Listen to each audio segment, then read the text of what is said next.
What if I told you the only thing standing between you and the life God has for you is not your resources, not your circumstance, but it's actually your confidence? And what if I told you that your victory is already written, but your lack of confidence is keeping you from walking in it? The greatest soldiers in battle are not the ones willing to die, but they're the ones willing and determined to win. And today we're going to break the chains of hesitation so you can live in a no limits life through the power of your confidence. And we have to understand too that confidence isn't just about feeling good about yourself, it's about having a deep and unshakable belief that you already won. It's about stepping into a life with certainty that God is on your side and that He has already paved the way for you, and that no obstacle is bigger than you or His purpose for you. And confidence is the pillar of your success always. If I ever lacked confidence in my journey, I would not be where I am today. Every challenge I face, I would require me to give up with a lack of confidence. And it wasn't just because of knowledge or effort, but I think confidence was the true foundation besides my faith that helped me figure it out and helped me keep from pursuing, no matter if I didn't have the resources or the ability to create anything out of nothing. The confidence is that it's the will and it's the way, and it's the only way where you can have success in your life outside of what God has already planned for you. And I always use my family as fuel to remind myself of what I was doing, and I let the confidence build off of that. Because when you have a reason, you have every reason to keep on going and every reason to keep on winning at a greater level, and you lose that fear of losing. See, most people never take the leap because their faith of failure is greater than their hunger for success. But here's the truth: faith is actually a liar, and confidence is a builder. And when you lack your confidence, you don't hesitate, or you do hesitate, you shrink, you play small, you convince yourself that maybe this isn't for me. But I'm here to tell you today that it is for you. You just have to step up into it and claim it. And you also have to notice the difference and know the difference of confidence and arrogance. Because sometimes people get them confused. The confidence is not arrogance. And the key difference is that arrogance is loud because it lacks substance. But confidence is quiet because it doesn't need to prove anything. The confidence is simply knowing who you are and trusting God's plan without needing the world's validation. It's the foundation of your action. It's the fuel for your bold decisions. And it's the bridge between where you are and where you want to be. And I want you to remember this scripture from Hebrews 10:35-36. Do not throw away your confidence, it will be richly rewarded. You need to preserve so that when you have done the will of God, you will receive what He has promised. See, God is going to reward your confidence, but many people throw it away at first sight of troubles. Why? Because they're probably too focused on what we see rather than what we know. If you only believe what you can see, you will always be limited to what already exists. And confidence is about trusting that even though you can't see the full picture, that God already has the masterpiece plan. And that's where your faith steps in. And your faith and your confidence are going to go hand in hand. Faith and confidence is why many people struggle, in fact. Many believers have faith in God but lack confidence in themselves. I don't really understand why, but if I had to say it, it's because they separate their faith from action. But faith says God can do it, and confidence says because God can do it, I can act. And thinking about Peter walking on water, he had the faith to step out on the boat, but the moment he lost confidence, he sank. And faith without confidence is powerless. You can pray all day long for your success, but if you do not take action in confidence, you'll never see the result. So the question is, how do I even develop this unshakable confidence? How do I stop myself from sinking like Peter did? And maybe you're thinking, I want to be confident, but I don't really know how. Well, here's a small list of things that might lead to a high level of confidence and things that will help you gain more confidence, right? The first thing is always going to be what you say to yourself. You have to change your self talk. Proverbs 18:21 says, the tongue has the power of life and death. So you have to stop saying I can't and stop saying that I can because God is with me. So speak life over your situations before you see any type of results. Step two, take bold action. Confidence is not built by thinking, it's built by doing. See, David didn't sit around hoping Goliath would go away. He ran toward the battle. Joshua 1:9. Be strong and courageous. Don't be afraid. Don't be discouraged, for the Lord your God will be with you wherever you go. And the third thing, surround yourself with confident people. If you are around doubters, you will doubt. If you are around faith filled people, you will believe. And Proverbs 27:17 says, and as iron sharpens iron, so one person sharpens another. And that's why we do these calls, so we can continuously be rooted in the word, be continuously rooted in God's faith, and understand that his will and purpose in our life is greater than what we have. So we can remember these things, right? Because the fourth thing is you have to remember who you are and whose you are. I've said it before, I'll say it again. And Romans 8:31 says, if God is with us, who can be against us?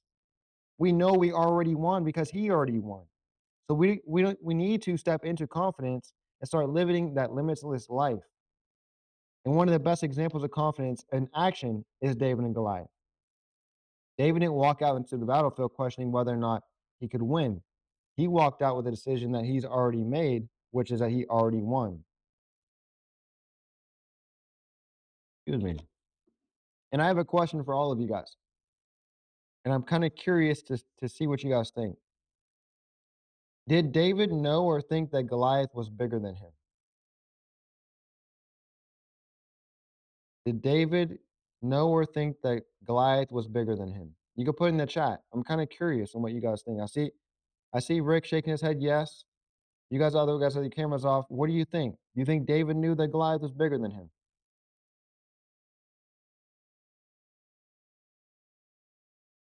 Nobody else? Sydney says yes, he knew. Rick says yes. Well, if you said yes, I'm going to say that you're wrong. The reason why I say that is because most people are not achieving what they want because they place a thing above themselves. See, man judges on the outside. We say yes because David was smaller than Goliath. But what we don't see is on the inside. David knew he was bigger than Goliath because he knew that God was with him.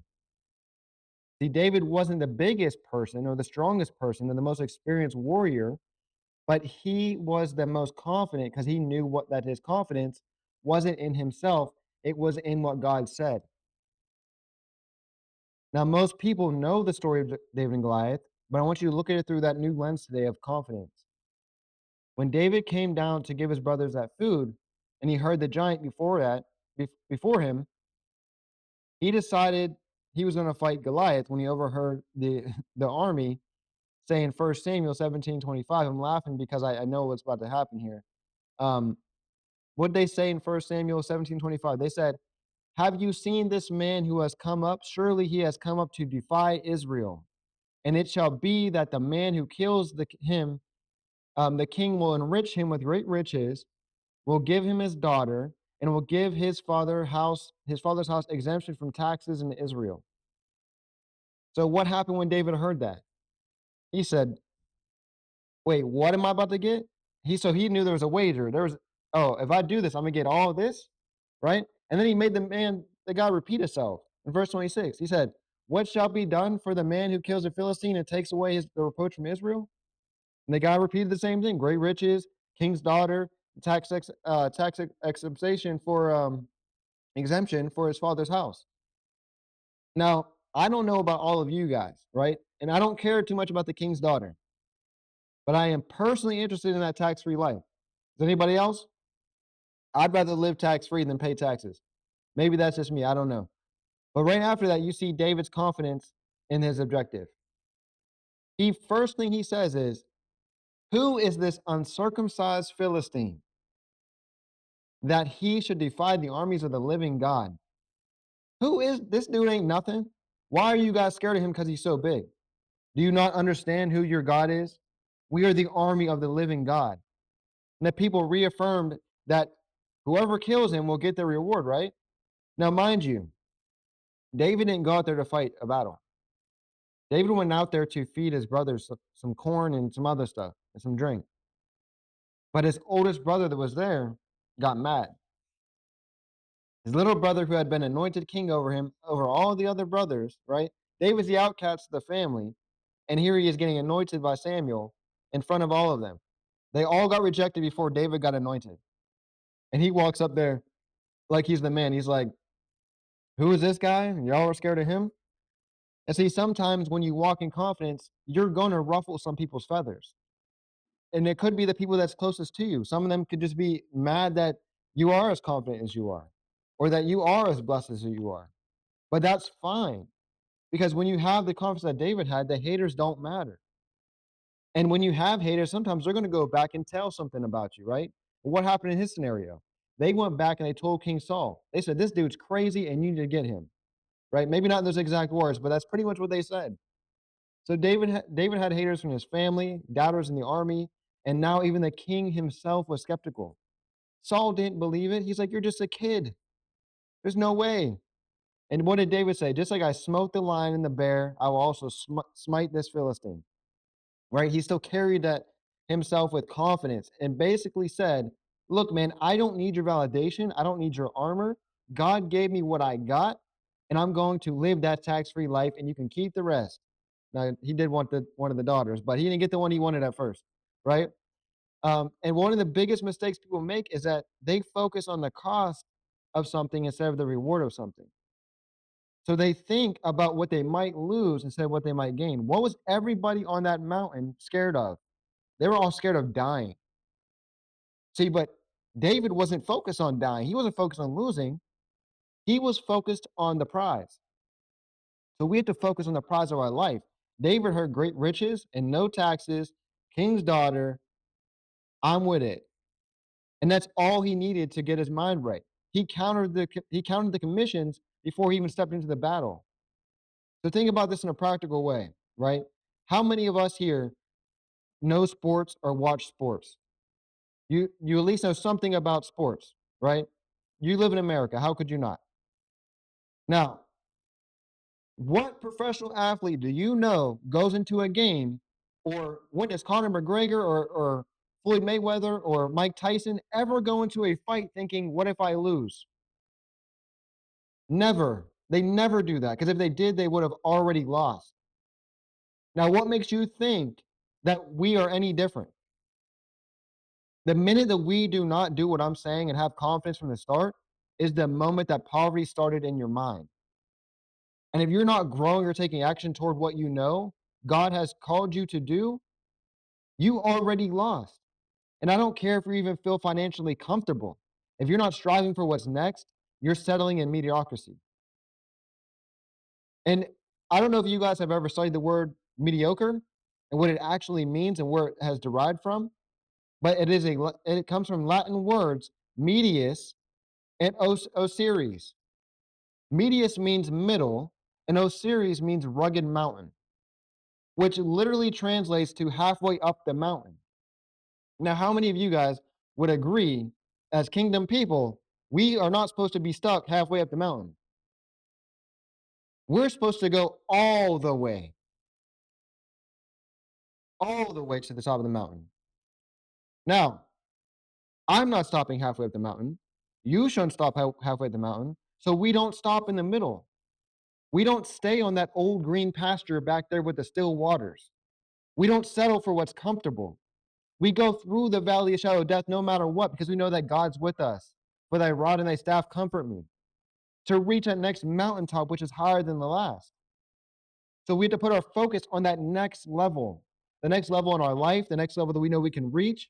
And that's the difference between people who succeed and people who fail. People who succeed focus on their intention of where they're going. People who fail focus on distractions around them. And what's wild is that both of them are focused. The only difference is what they focus on. A successful person looks at the past and sees intentions on what this thing happened to me to get me ready to what I'm doing now. And an unsuccessful person looks at the past and sees distraction. This thing happened to me and now I'm stuck. It's not about what happened, it's about how you perceive it. And as a successful person, you can't see yourself as a victim. You have to see yourself as a product of your past, not a prisoner of it. I literally just got off a podcast with Matt Walton, and it comes out on Monday, so you guys check it out when it comes out. And part of that was, we were talking about what has shaped you into the person you are today, right? A lot of you guys already know my story, so I'm not going to go over it in depth. Part of my past of being young, hustling, being on the streets, all that stuff, that created me into who I am today and gave me the hunger to always want more. I put my energy in a more positive place. I wasn't a victim. Most people where we come from, and I say we, meaning me and Courtney, because I don't know all of your guys' background, but most people where we come from are victims. I don't care if it's the richest dope boy in the corner, if it's the nurse practitioner, they got something to complain about, where they are because of X, Y, or Z. The dope boy's in jail because the white man put him there, not thinking the fact that he's selling drugs. You're probably going to go to prison, right? Always being a victim. You cannot be a victim of your environment. Because if David was a victim, he would have never beat Goliath. See, David never saw Goliath as bigger than him. And he knew he wasn't a victim. He knew he wasn't going to be a victim. And most people will say, well, of course, David knew Goliath was bigger, like we had went over. But no, he actually didn't. And if he would have had that thought, he would have never fought. And the reason why people are not achieving what they want is because they're placing those obstacles above themselves. Man judges on the outside, but God sees on the inside. And David knew that Goliath was not bigger than him because of God's power that God had already anointed him with. So here's some rules for your life. Write them down if you want to. Whatever you magnify will dominate your life, positive or negative. Whatever magnifies your problems will make them dominate you. And if you magnify your obstacles, they will paralyze you. You'll be too scared to jump over the wall and not know where you're going to land your feet. But if you magnify God's promises, they will empower you. And if David didn't have the confidence that he didn't have, everything would have been counted as an accident. And David's confidence wasn't an accident. It was a decision he made and he always made, right? Whether it was the lion or the bear or the giant, he knew that he would win against those things. How many of y'all would have ran up on a lion, grabbed it by the beard, and cut the throat? No way. No way. I would have asked him, where do I pick up my lamb chops? Because I am not coming after that sheep. You got it. You got that one. Ain't having it. No way. And the bear, yeah, you can have that too. I'm not coming after no bear either. So, because you need to step in your confidence also means you have to step into your calling. God has already given you something, given me something. He's given us all something that we need to do, but He's not going to force it on you. You have to walk in confidence, and that's your decision. So you have to ask yourself, are you going to sit back and let fear run your life? Or are you going to take big steps and bold action and claim what is already yours? Are you going to launch that new business idea? Are you going to speak up in a meeting? Are you going to talk on that podcast? Are you going to stand up in front of that crowd and fight for what's right? Or would you go after what God has called you to do? Because what God calls you to do is not always going to be easy. But if you remember Romans 8:31, like I said earlier, if God is with us, who can be against us? You have to understand that God does not put you in a room, a position, or allow a circumstance to come in your life that will defeat you. God has already won the battle. He's just waiting for you to follow his image. Walk it out. Go through the wilderness. Go through the temptation that is there from the devil. But don't fall victim to it. Overcome it. Get over the wall. Don't be scared of where your feet are going to land. The enemy comes after you. Know that you can beat that enemy. Even if you lose your life, you still won because your life is for eternity. And with that mindset, nothing can kill you. David knew that he was anointed king and he wasn't king yet. So he knew, if I go after this thing, I'm not going to die. I ain't even sitting on the throne yet. My life hasn't even been, the prophecy of my life hasn't even been completed. Now, do you feel like your life has been completed? Do you feel like you've accomplished everything in your life that you had in mind, that God gave you in a vision or a dream or an aspiration? If the answer is no, then why would you stop now? You have to keep pushing forward. You have to keep going. Your life is too short and your days are numbered. And you don't know when that end of that number is. So you better keep it going. You better keep pushing. You don't want to be 80 years old on your deathbed looking back at all the things you wish you would have done. I want to be my deathbed looking back at all the things I've done with a smile in my face. And I could talk about all the stories of what I did. I don't care if I'm in a nursing home. I could tell the nurses about everything. They can call me crazy, call me a liar, but in the back of my mind, I know the truth. Nowadays, we got technology, so I could have it recorded or videoed or pictured or something, right? In full 4K. So I could be like, yeah, look, you can watch the video. Look at me. See this? Right? That was amazing. God delivered me out of all of this stuff and let me go through this.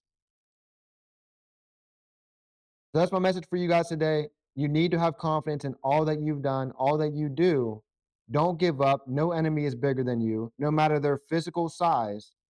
It matters what's on the inside. And that's where God places it in you.